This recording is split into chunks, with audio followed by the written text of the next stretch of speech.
You're listening to the Unwritable Rant podcast with your host and bourbon-soaked storyteller, Juliette Miranda.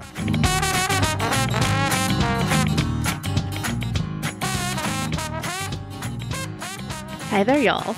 It's Juliette Miranda, and this is episode 210 of the Unwritable Rant podcast.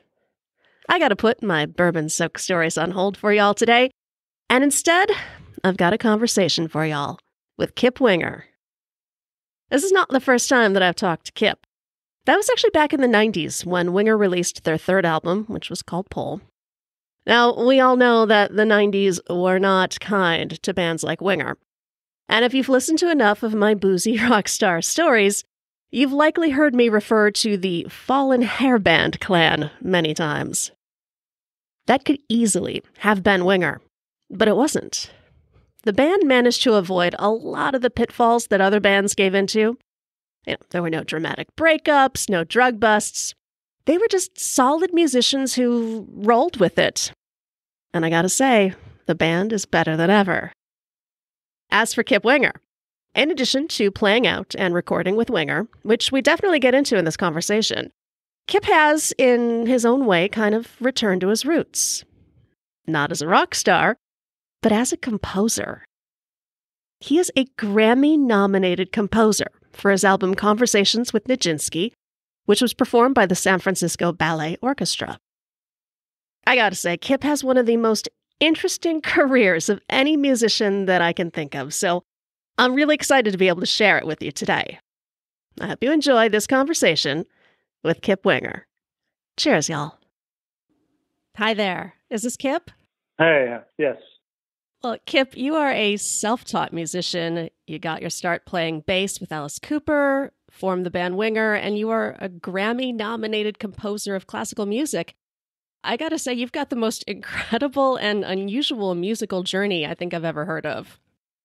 You know, it's really just my personal journey of wanting to be a better composer. I mean, I just am very fascinated with music, the miracle of music, and I have a lot of music that I hear daily. So for me, it's a matter of just not being able not to do it. I just feel like it's a blessing for me. I enjoy it, and it's torturous. I mean, especially the classical music. I'm writing a symphony right now. I just finished my first symphony for National Symphony, and it's been torture, but very rewarding, and it's very cathartic. So I've basically learned almost everything about myself through composing music. Sounds a little cryptic, but a lot of the songs I've written have been autobiographical, and certainly the symphony that I've just written is the same. So, I kind of feel like I was put on the planet to write music, and so I'm trying to live up to, the gift of being able to do it for a living. Well, I think normally I'd say it's kind of a big leap, to go from rock music to classical, but you've got such a diverse background. I think it actually, in a way, feels a little natural. Is that accurate? Absolutely accurate. It's strange. I grew up playing, like you said, self-taught. You're one of the only people that actually caught that. A lot of people go, so you're a classically trained musician. And I never learned how to orchestrate an orchestral score. I started at 35. Wow. So, I mean, I knew how to read and write piano and guitar music, and I'd studied a lot of stuff, but I never really dug deep into the symphony orchestra until I was 35. It did come very naturally from studying ballet and being deep into the scores of ballet, and writing classical music. The desire for writing classical music came out of wanting to write music for dance, because I, had been dancing for a long time. Mostly just taking class. I did performing when I was 18 or so in a small ballet company in Colorado, kind of as a hobby, just because I thought it was cool and I got a lot out of it. Still playing with the band and with my brothers, but I listened to so much classical music. I was obsessed really with it and always wanted to write classical music, but I never imagined any orchestra would ever play my music. I just thought that actually seemed like a goal that was a little bit beyond my ability to achieve. Are you battling any, misconceptions, going into working with an orchestra, having had the background as a rock musician? I did at the beginning. Some people thought, rock guy wanting to be classical, because it's very cliche that a rock musician would, say, oh, I write classical music. And most classical musicians think, oh, well, this guy doesn't even know what he's saying, And I guess in some cases it's true, And, having said that, there's a lot of, without naming names, there's a lot of rock musicians who've, presented the idea that they write classical music, but they didn't actually do their homework.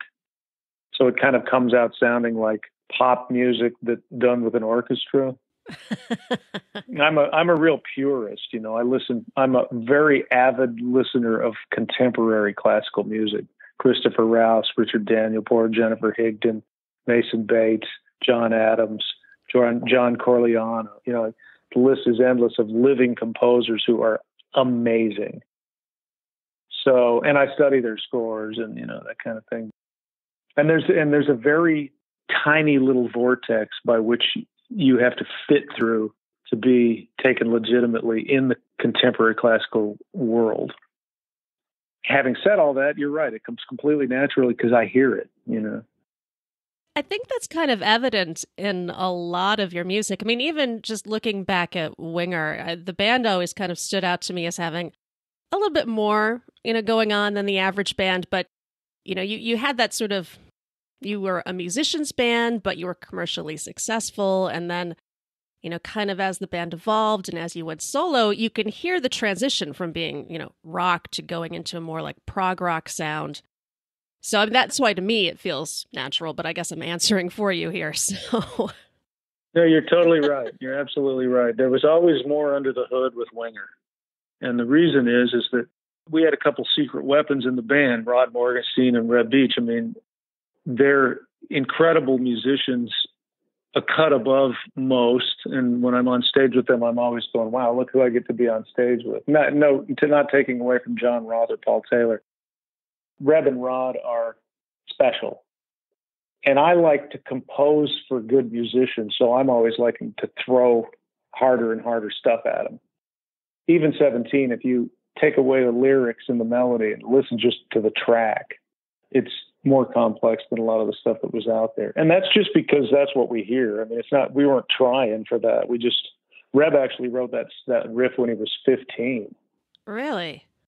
It was like one of the first riffs he ever played me, and he was like, I don't know what to do with this, and because he wasn't like an arranger writer guy, so that was kind of my thing. So when I met him, it was kind of a match made in heaven, With Reb and I, my deficiencies are his attributes and vice versa.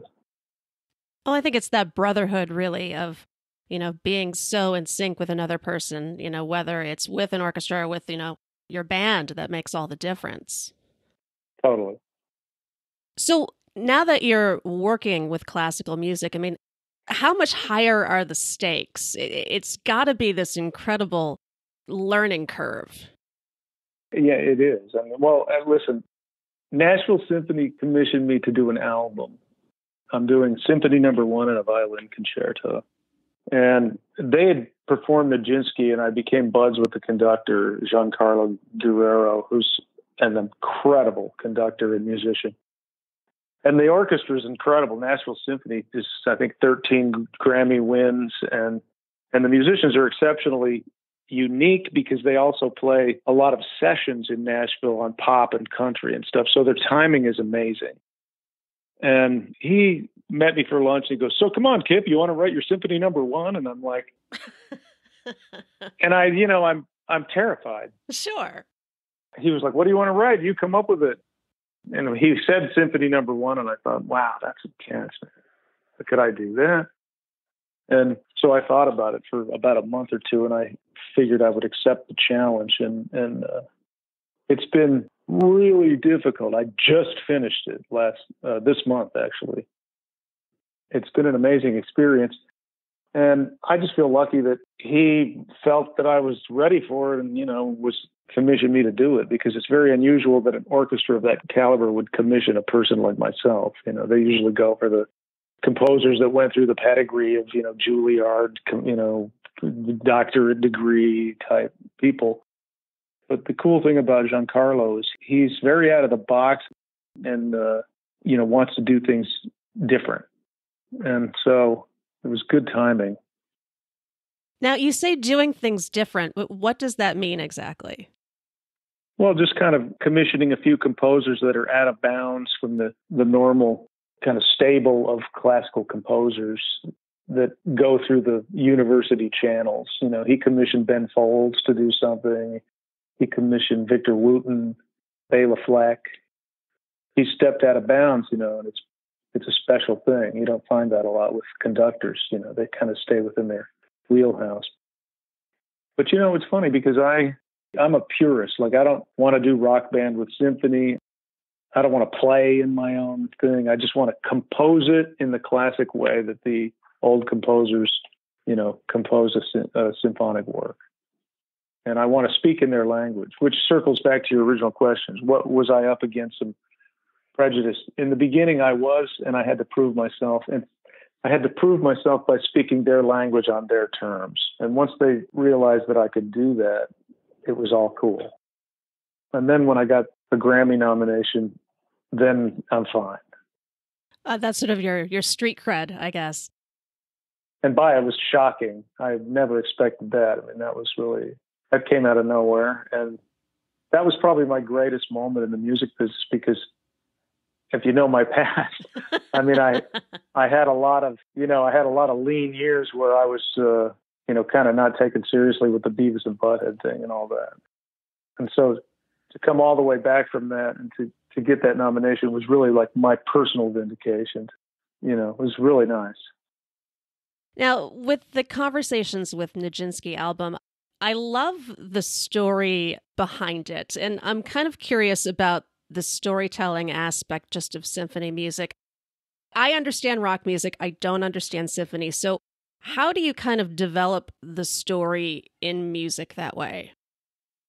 Man, I do it by instinct. And then the story kind of comes as I write. That's what happens with me. You listen, any artist will tell you that they're terrified when they start, or is highly insecure. Nobody knows what to do. The best way to describe it is like a sculptor. You look at a giant piece of marble and, you do your first hammer and chisel, boom, and that's where it all begins. You have no idea where it's going. It's always working in the dark. It takes a long time for it to form. I'm on the side of the fence that says, I don't care who you are. The best ideas always come by accident. You can never create a genius moment. It always happens by accident. And so the best thing you can do is to write every single day and keep the muscle going, and then hope for the accidents. That's kind of the way I do it. You can't go to the gym once a month and hope to develop a really incredible physique. You have to do it every day. And so that's, the kind of the blue collar mentality that I have about all of this is just to continually do it every day. And then the gems come in the off times when you're not thinking about it. I love that. I mean, just as a writer, people ask me about writing a book, and you have to write every single day if you want to be able to write a book. And obviously the same thing applies to music. I think any kind of art. You have to paint every day, sculpt every day. Well, I mean, really anything in life, you have to do every single day if you want to be really good at it. If you want to develop your potential, there's no way to do that unless you're devoted to it on a daily basis. Now, I wanted to ask you about Get Jack, which is your concept album and musical thriller. Where did the idea for that come from? Well, I just wanted to write a bigger work. I'd done Nijinsky and Goats, and they were 20 minutes, and I wanted to write, like a couple hour work, and I wanted to write for vocals, so I either wanted to do an opera or a musical. And I not interviewed, but I met a few guys because I'm not really, when you say story, I mean, I'm not a story guy. I can't write a story. I can write a story in music, and I can follow a narrative that would be my own internal narrative, but I can't sit down and craft a story with words in the traditional sense. So I needed a co-writer, and I met a few people that didn't really fit the bill, and then I met Damien, and we hit it off. And I've been very lucky in my life to have good collaborators since I was a kid. So I knew immediately that I could work with him. And he had this Jack the Ripper idea, and I was a little bummed about it because it was kind of like, Spinal Tap, you're a naughty one, saucy Jack. And once he explained to me what he wanted to do, I thought, all right, well, this is cool. And then he said, I want it to be like Eric Satie in a dark, smoky club. And I was like, okay, I'm in. And then when we figured out that we wanted to make it more about the women, then it was really like, okay, we can do this. It was, he started with a few pages of his, and I write some music, and then it developed from there. It was really interesting for me, and I've said this a lot in many interviews. It was the first work I've ever done where I wrote music to existing lyrics, which was very freeing and super exciting for me, actually, because I could take the meter of the music, could match the words, and it wasn't normally when you write rock songs, you'd come up with a groove and you do a 3-minute tune, and you write a melody over the tune, and it's all kind of encapsulated in that little 3-minute moment. And I wrote the musical much more like an opera. It's an ongoing, sung through work. It's not, some dialogue and then a song and then some dialogue and a song. I wrote melody to a lot of the dialogue. So it's basically sung through if anybody wants to hear the album. But it took a long time, man. It took 3.5 years to write that. So. And is it being performed live right now? No, we're trying to find a theater to do it. We've done several workshops, and we've rewritten and, kind of refining it. And we're trying to get it into a workshop setting in a lab. And it's a very heavy lift, takes a lot of money, a lot of moving parts. So we're still trying to get it going. And for anybody that in the musical theater world, everybody knows it takes years to get it up and running for real, So we're just pushing. Looking at sort of the concept of this, I'm curious, how much influence has Alice Cooper had on your evolving career? Well, he gave me a lot of credibility when I was in his band, and I learned a lot from him. He's very generous and super professional. So when you're in his organization, it's like getting a doctorate degree in how to be a rock star. It's really. When I was a waiter, and then 3 months later, I was in, playing arenas with Alice. So it was a very fast learning curve, and I'd played millions of gigs until then. And listen, I'm not the Motley Crue kind of rocker guy. I never did drugs, and I don't drink, and that's not my thing, man. I wanted to be a great performer and a great writer. That's it. And I focused on that. So the Alice camp was perfect for me because he had been, a few years sober by the time I got in his band. It was all about the gig, man. I would say that it laid the foundation for how I moved forward from that, and with his blessing. And he was super generous, like I say. So you're working on the symphony right now. What else do you have that's coming up? Yeah, I just finished the symphony. I'm finishing some orchestration. I just started writing a new Winger album with Reb. I'm 4 songs into a new solo album. I think 5 songs, actually. And I'm touring a lot. I'm going to Australia and New Zealand for the first time acoustic in March. Winger's doing the Monsters of Rock cruise in February. Austin Ballet's performing Ghost February 14, 15, 16. And I'm, Winger's doing gigs and, kind of just pushing it all down the road, mostly just trying to finish all the music I'm writing. Where do you see rock music going? I feel like it's kind of in a very confused state right now. You know what? I have no idea. I really don't. I have no idea. I don't listen to much. I listen to mostly contemporary classical music. I don't listen to much rock. Sometimes I'll listen to stuff, and I have my favorite bands and albums and stuff. I don't really listen a lot, to be honest with you. I'm pretty out of the loop. I wouldn't say I'm hugely informed with what the state of the music business. I'm largely focused on trying to create my own work. Well, what about classical music? Because you were saying earlier that you've been working with a conductor who is taking these risks. Do you see maybe classical music becoming more widely mainstream? Is that possible? It's a good question. I mean, a lot of the composers now are, okay, so if you know that world, and it's a little Poindexter for me to bring it up this way, but I mean, classical music is a big misconception because people think, Beethoven is classical music, but the truth is that all of that music written before even 1950, it's relic music. I mean, it's going to be in the rep forever, but there's so many composers that are alive now that are doing so much cool stuff that's much more accessible to what people like.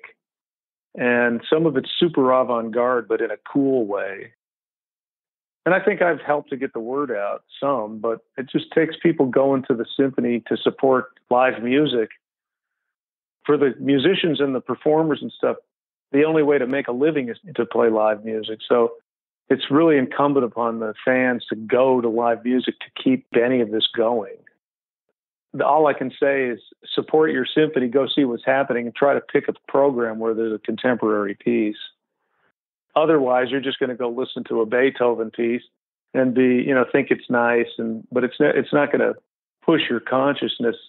Other than, there is a certain spirituality to Beethoven. It's amazing music and stuff, but it's largely like going to a museum and looking at something from 200 years ago.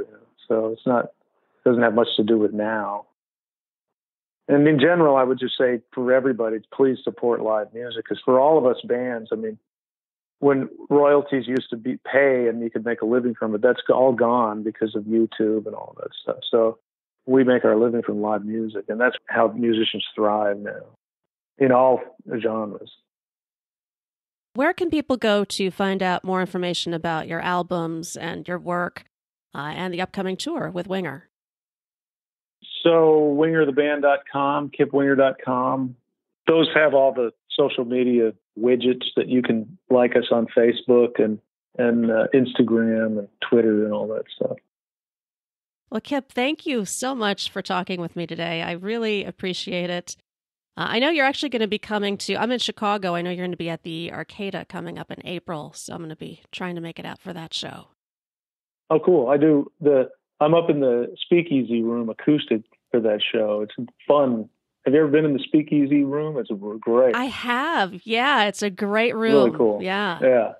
I love playing there. Yeah, very unexpected. Yeah, man, that'll be fun. That'll be a fun show. And again, I appreciate this, Kip. Thank you. Okay, thank you very much. Have a good one. Thanks. Take care. Bye. Go to theunwritablерant.com and sign up to get early access to interviews and new videos. And don't forget to connect with Juliette on Twitter @MorningNeurosis. Girl, you was pretty as a Sunday morning, standing on the corner at Carondelet. What you say we make our way up to Bourbon, couple hurricanes and a hand grenade, and get blown away. Let the chips fall where they may.